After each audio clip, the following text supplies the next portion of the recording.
At the end of the day, they're still talking to 200 people and telling you what 200 million people are going to do.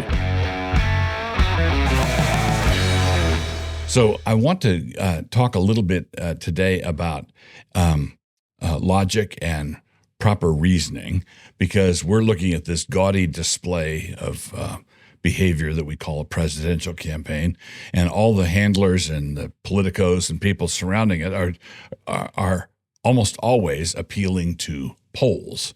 And when they appeal to polls, they're talking about the presidential campaign as though it were a horse race, and as though all of us were in the stands looking at the horses, and we can see that this horse is in front of that horse, and we see them rounding into the straight, and then we see one catching up, and they call the campaign, Biden is 1 point up in this state, and Trump is 10 points up in that state, and they're calling it as though it's a horse race. It isn't really, and this is why there's suddenly you blink at election day, and all of a sudden the horses are in a completely different order than they have been over the previous month, and everybody says, what happens? I need to give a little logic lesson. There's a difference between deductive and inductive reasoning. Deductive reasoning goes from the general to the particular. Inductive reasoning goes from the particular to the general. Deductive reasoning, if it's done properly, it's either valid or invalid.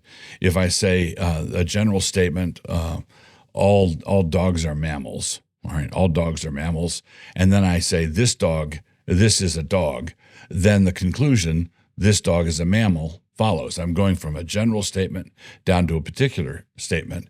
And if I do it right, it's valid, and that means it's infallible. It's always going to be the case. You're never going to be wrong. When you reason by induction, you're going from the particular to the general. And so consequently, your reasoning is either strong or weak. It's not valid or invalid. It's either strong or weak.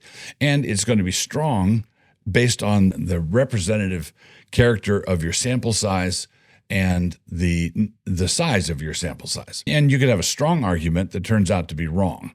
So for years and years and years, people would say swans are white. All swans are white. And that's because every swan that everybody had ever seen was white, until they got to Australia and found some black ones.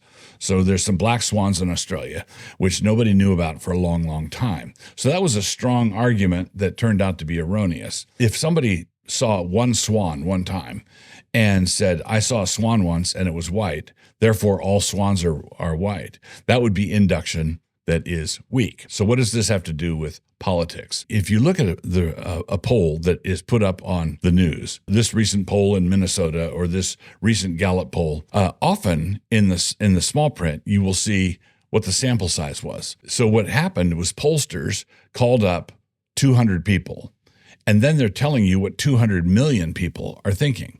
Or they called up 2,000 people, and then they render general by induction, and they tell you what millions of people are thinking. That's what polls are. And then they'll say, to give it an air of science, they'll say there's within the margin of error. We know that we're ballparking here, and there's 2 or 3 points that are the margin of error. At the end of the day, they're still talking to 200 people and telling you what 200 million people are going to do. Every one of us needs to be sort of a little more tentative about the authority of polls when it comes to this sort of thing. Now, of course, if all the polls are running one way, then those polls themselves are going to affect how people are thinking about it, because everybody believes in the polls.